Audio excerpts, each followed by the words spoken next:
और आज हमारा हाल क्या है? आज हमारी कौम गुनाहों में आगे निकल रही है, आज हमारी कौम बुराइयों में आगे निकल रही है, आज हमारी कौम बदकिरदारी में आगे निकल रही है।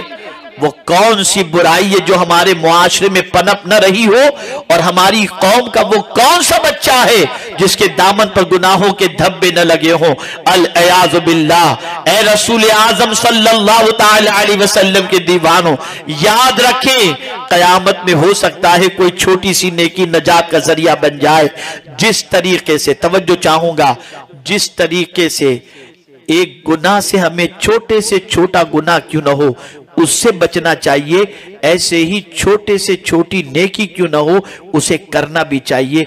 इसलिए कि कभी ऐसा होता है कि आग की एक चिंगारी पूरी बस्ती को जला देती है, और कभी ऐसा होता है पानी का एक कतरा इंसान को नई जिंदगी अता कर देता है।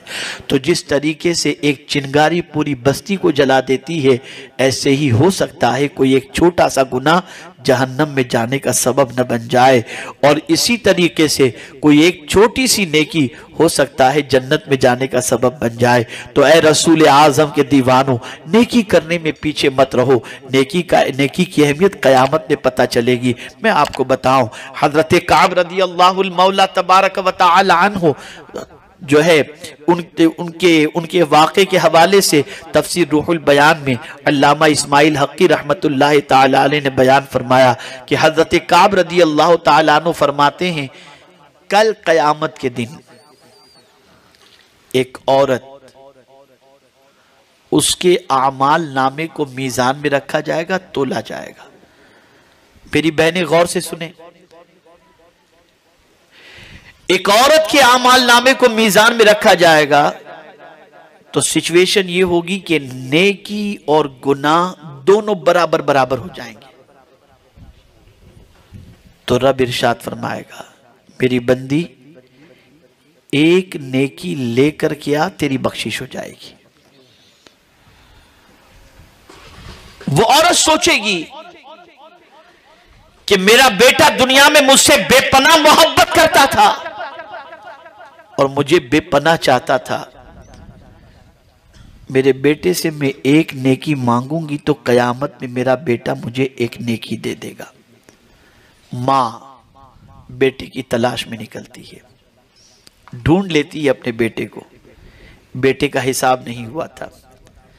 बेटा जब मिल जाता है तो मां अपने बेटे से कहती है, मेरे बेटे एक नेकी दे दे, तेरी मां की बख्शिश हो जाएगी। कयामत में वो बेटा अपनी मां से कहेगा, मां आज के दिन में तेरी कोई मदद नहीं कर सकता।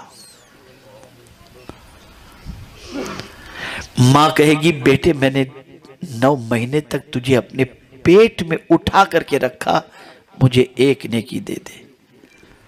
बेटा कहेगा, मां आज के दिन में तेरी कोई मदद नहीं कर सकता। मां कहेगी, 2 साल तक मैंने तुझे अपने सीने से दूध पिलाया है, मुझे एक नेकी दे दे। बेटा कहेगा, मां आज के दिन में तेरी कोई मदद नहीं कर सकता। मां कहेगी, बेटे मैंने तेरी नजासतों को साफ किया, तेरी वजह से बहुत सारे खानों से मैंने परहेज किया, बेटा मुझे एक नेकी दे दे। बेटा कहेगा, मां आज के दिन में तेरी कोई मदद नहीं कर सकता। हज़रत काब रज़ियल्लाहु ताला अन्हु फरमाते, तवज्जो चाहूँगा, माएँ भी सुने और आप हजरात भी सुने। हज़रत काब रज़ियल्लाहु ताला अन्हु फरमाते हैं, क़यामत में माँ को नेकी का एहसास होगा कि काश मैंने नेकी की होती, अल्लाह वालों से दोस्ती की होती, तो वो नेकी मेरी नजात का ज़रिया बन जाती। बच्चे के हवाले से हज़रत काब रज़ियल्लाहु ताला अन्हु फरमाते हैं कि एक बाप और एक माँ अपने बच्चे की खुशी की खातिर जायज़ नाजायज़ कुछ भी नहीं देखते और बच्चे की तमन्ना पूरी करते हैं। उन्हें यह नहीं मालूम कि क़यामत में बच्चा काम नहीं आएगा, क़यामत में बच्चा सपोर्ट नहीं करेगा। मेरे प्यारे आका सल्लल्लाहु ताला अलैहि वसल्लम के प्यारे दीवानों, तो याद रखें क़यामत में नेकियां काम आएंगी, औलाद काम नहीं आएगी, माल काम नहीं आएगा। रब फरमाता यौम ला यनफ़उ मालुम वला बनून, क़यामत के दिन न माल नफा पहुंचाएगा न बेटे नफा पहुंचाएंगे। मैं आपसे पूछता हूं, अपने बेटे की खुशी के लिए आदमी नमाजें छोड़कर पैसे जमा करता है, अपने बेटे की खुशी के लिए आदमी हलाल और हराम की तमीज नहीं करता, अपने बेटे के फ्यूचर को ब्राइट देखने के लिए इंसान जो है वो जायज और नाजायज और सच और झूठ का ख्याल नहीं करता। लेकिन वही बच्चा क़यामत में काम नहीं आएगा। अब अल्लाह से पूछते हैं, अल्लाह क़यामत में कौन सी चीज काम आएगी? तो जवाब मिलेगा क़यामत में नेकियां काम आएंगी, क़यामत में अल्लाह की बंदगी काम आएगी, क़यामत में अल्लाह के रसूल सल्लल्लाहु अलैहि वसल्लम की इताअत काम आएगी। आज हम गुनाह करके अपने बच्चों के पेट की आग या बच्चों का फ्यूचर हजार ब्राइट कर लें, लेकिन ये बच्चे क़यामत में पूछने वाले नहीं हैं, ये बच्चे क़यामत में काम आने वाले नहीं हैं, बल्कि क़यामत के सिलसिले में तो कुरान कहता है यौम यफिरुल मरउ मिन अखी, क़यामत के दिन भाई भाई से भागेगा, बाप बेटे से भागेगा, मां बेटे से भागेगी। बल्कि आपको बताऊं, क़यामत की सिचुएशन ये होगी कि मां सोचेगी कि मेरे बेटे को जहन्नम में मेरी वजह से डाल दिया जाता हो तो डाल दिया जाए, मुझे जन्नत में भेज दिया जाए। इतना बुरा हाल क़यामत में होगा। कोई किसी के काम नहीं आएगा, कोई किसी के काम नहीं आएगा। तो क़यामत में कौन काम आएगा? पैगंबर आज़म सल्लल्लाहु अलैहि वसल्लम, रसूल रहमत सल्लल्लाहु अलैहि वसल्लम काम आएंगे। ऐ रसूल आज़म सल्लल्लाहु ताला अलैहि वसल्लम के दीवानों, तो नेकियों के सिलसिले में आगे बढ़ो, नेकियों की तरफ तवज्जो दो, गुनाहों से अपने दामन को बचाने की कोशिश करो। मेरे प्यारे आका सल्लल्लाहु ताला अलैहि वसल्लम के प्यारे दीवानों, अल्लाह अकबर। नेकी क्या है? रास्ते में अगर कोई तकलीफ दे चीज है उसको हटा देना भी नेकी है।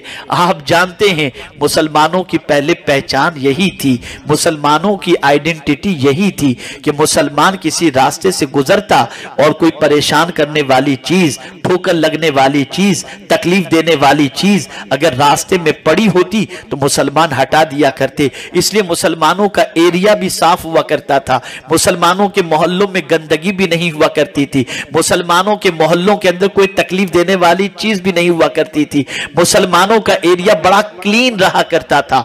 लोग उन एरियो को देखने के बाद ये कहा करते थे यहां पर लगता है मुस्तफा के दीवाने रहते हैं, यहां लगता है कि ताजदारे कायनात के मानने वाले लगते हैं। इसलिए कि रसूल आजम सल्लल्लाहु अलैहि वसल्लम के हर सहाबी की पोजीशन ये थी कि रास्ते में कोई तकलीफ देने वाली चीज को देखने के बाद वो नजरअंदाज करके नहीं निकल जाते थे, बल्कि उसे किनारे पर लगा देते थे, हटा देते थे। अल्लाह अकबर। एक मर्तबा ऐसा हुआ कि यहूदियों का एक काफिला निकला। अब वो काफिला जब निकला तो निकलने के बाद वहां रास्ते में एक पत्थर पड़ा हुआ उन्होंने देखा, तो देखते ही यहूदियों ने कहा शायद यहां से कोई मुसलमान नहीं गुजरा है, इसलिए ये पत्थर यहां पर पड़ा हुआ है। अल्लाह अकबर। यहूदी भी जानते थे कि अगर मुसलमान यहां से गुजरा होता तो बीच में ये पत्थर न पड़ा होता, इसलिए कि तकलीफ दे चीज को हटाने के अंदर मुसलमान सबसे आगे हुआ करता है और नेकी के मामले के अंदर मुसलमान दुनिया से पीछे नहीं, दुनिया से आगे हुआ करता है। ये हमारी आइडेंटिटी।